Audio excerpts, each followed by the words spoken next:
Продолжаем эфир телеканала выпуском новостей. В студии Василий Радченко. Здравствуйте. Смотрите в программе. Ветеранов боевых действий предложили освободить от имущественных налогов в Якутии. Прокуратура проверяет цены на социально значимые продукты в магазинах Якутска. Новые жилые дома и социальные объекты появятся в городах республики в рамках программы «Стимул».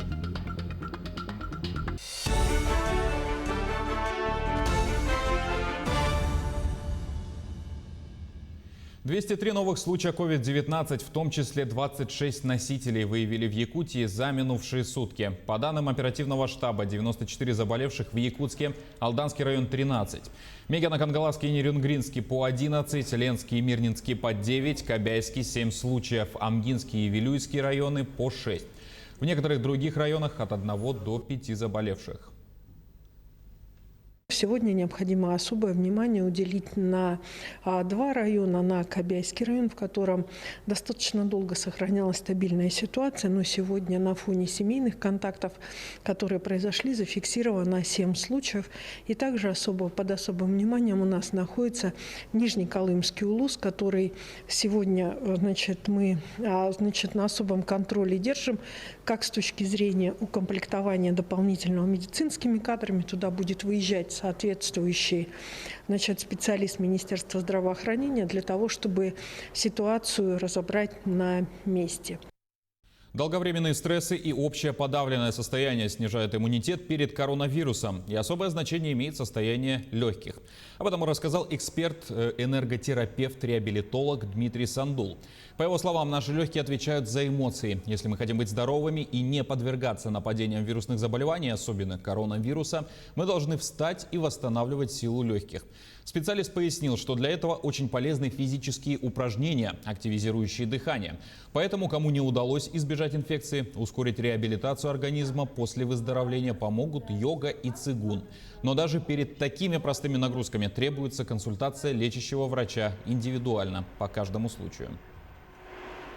По факту отключения электричества в Нерюнгринском районе началась прокурорская проверка. Напомню, что 15 декабря около 10 часов утра Серебряный Бор, Беркакит, Иенгра, Золотинка и город Нерюнгри остались без света. Ближе к 11 часам дня ситуацию удалось исправить, но вечером произошло второе отключение. Через час свет вернулся в дома жителей района, кроме поселка Беркакит. Там устранить проблему удалось только к 10 утра следующего дня. В ходе проверки будут установлены причины аварии, дана оценка соблюдению требований законодательства об электроэнергетике, в том числе в части своевременного обслуживания и ремонта электрооборудования.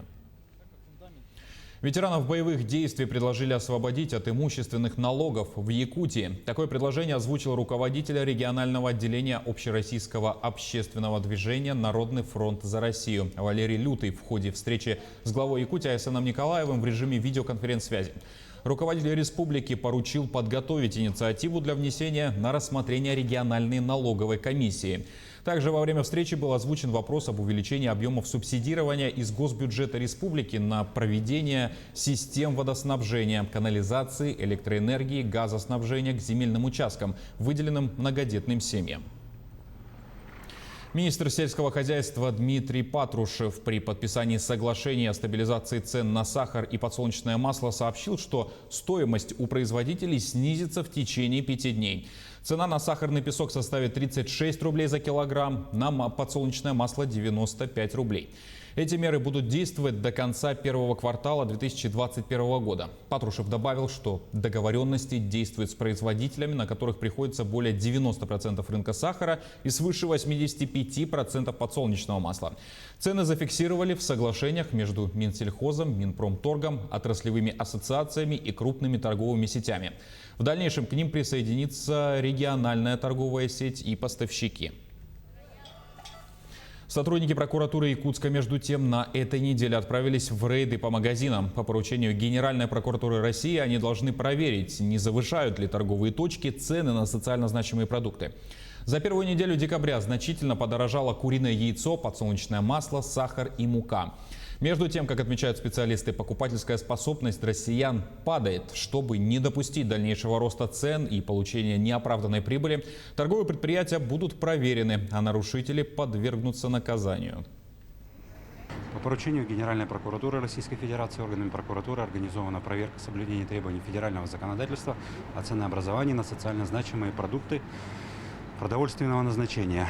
В ходе проверки будет дана оценка соблюдению требований законодательства о установлении максимальной надбавки на продовольственные товары, такие как мука, крупа гречневая, рис, молочная продукция, масло растительное и другие товары. При выявлении нарушений требований федерального законодательства будут приняты меры прокурорского реагирования, в том числе виновные лица будут привлечены к административной ответственности. Алданский комитет экологического надзора в 2 раза увеличил показатели по выявлению преступлений в сфере охраны водных ресурсов и охотничьего надзора. Подробнее об отчете в сюжете Татьяны Вахниной. Аспекты природопользования, вопросы защиты окружающей среды и реализация национального проекта «Экология» были обсуждены на пленарном заседании, посвященном итогам уходящего года. Деятельность в 2020-м проходила в непростых условиях. Мероприятия по надзору были сосредоточены на плановых рейдах, а также на анализе фото- и видеофактов и обращений граждан. По видеообращениям в соцсетях по фактам загрязнения водных объектов мы отработали 6 таких обращений. Также в отношении природопользователей совместно с природоохранной прокуратурой были пресечены неправомерные действия по фактам нарушения природоохранного законодательства, были возбуждены административные расследования. На территории Алданского района немалое количество участков расположено в труднодоступных местностях, что затрудняет оперативное выявление нарушений и привлечение недропользователей к ответственности. Тем не менее, в этом году по 2 участкам золотодобычи инспекторами были рассчитаны ущербы. По ним комитет подготовил претензии к нарушителям на сумму порядка 600 тысяч рублей. Не были снижены показатели по обследованиям в области охраны водных объектов и охотничьего надзора.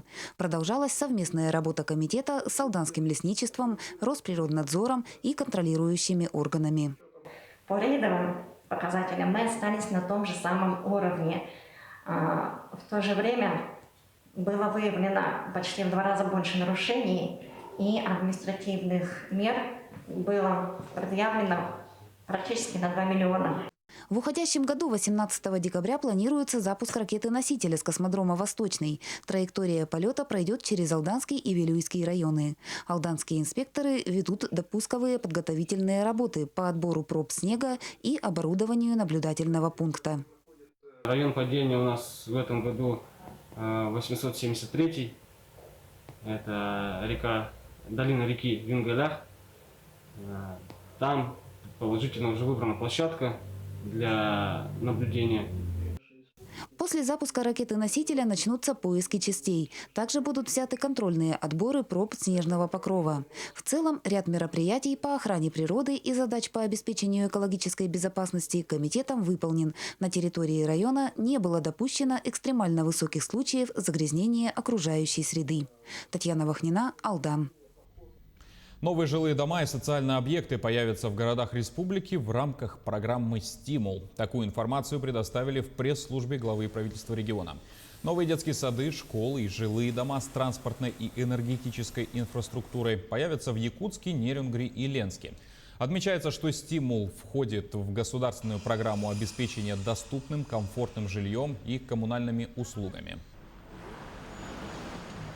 Свыше 40 газозаправочных станций планируют построить в 33 населенных пунктах Якутии до 2030 года. Строительство АЗС пройдет преимущественно в центральной, южной и западной Якутии, в газифицированных районах региона, рассказали в Минпромгеологии республики.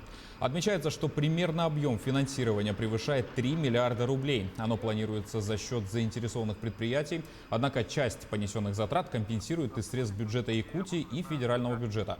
Сейчас в регионе действуют 7 автомобильных газонаполнительных компрессорных станций, 23 автомобильные газозаправочные и 23 передвижные станции. В Даниловском саду Кировской области построили домики Шрека и Хоббитов. Работы сделаны руками мастера и студентов производственного лесхозтехникума. О том, как появились жилища и сколько сил на это потребовалось, они рассказали нашим коллегам. По словам Вдовенко, в 2018 году он со своими студентами построил дом Хоббита, воплотив в реальность задумку, которая изначально воспринималась как шутка. После того, как мы построили дом Хоббитов, мы уже сразу придумали, что нам нужно еще что-то сделать, что-то необычное, оригинальное. И все свои идеи и задумки я ставил на весну, так как была осень, еще не было подходящего возможности, чтобы что-то делать. Но и как-то зимой я пришел с работы, включил телевизор, и там показывали тот самый мультик. Я сразу решил, что нужно построить именно этот дом Шрека.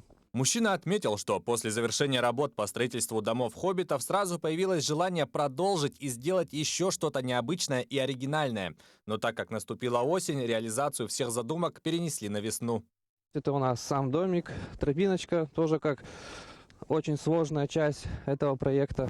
Скворечник вот такой декоративный, необычной формы. Там еще пока никто не заселился, но мы очень надеемся, что-то появится. Вдовенко добавил, что на возведение копии дома великана Шрека, героя мультфильмов студии DreamWorks, ушло 1,5 года. В процессе, в котором ему помогали его студенты, использовались самые обычные материалы – бревна, пеноблоки, шифер. Внутреннее наполнение хижины, стол и стул Шрека, камин и кресло для гостей, полки – завершилось уже в зимний период. Весь интерьер мы делали в зимнее время. Вот этот стол, стул, на котором будет сидеть сам Шрек, камин. И вот еще одно кресло, это тоже для гостей Шрека. Сейчас у нас из планов это обустроить прилегающую территорию, то есть высадить растения теневыносливые, так как домик в лесу, потом сделать болото с грязевым душем и фигуру самого Шрека. Помимо этого, Вдовенко рассказал, что местные жители не догадывались о том, что у них по соседству строятся сказочные дома. И только когда работы были завершены и видео попало в интернет, к месту начали стекаться заинтересованные посетители. Дом хоббитов пришла идея построить вообще спонтанно. Мы просто придумали, это сначала для нас была просто шутка, можем ли какое-то что-то сделать необычное. И придумали вот дом хоббитов, и поначалу мы не очень серьезно отнеслись к этой идее, а потом уже я подумал, что это реально сделать такой объект и сделать его, постараться, чтобы он выглядел очень красиво. На этом пока все. Не забывайте носить маски, дезинфицировать руки, держать социальную дистанцию. Спасибо за внимание и до свидания.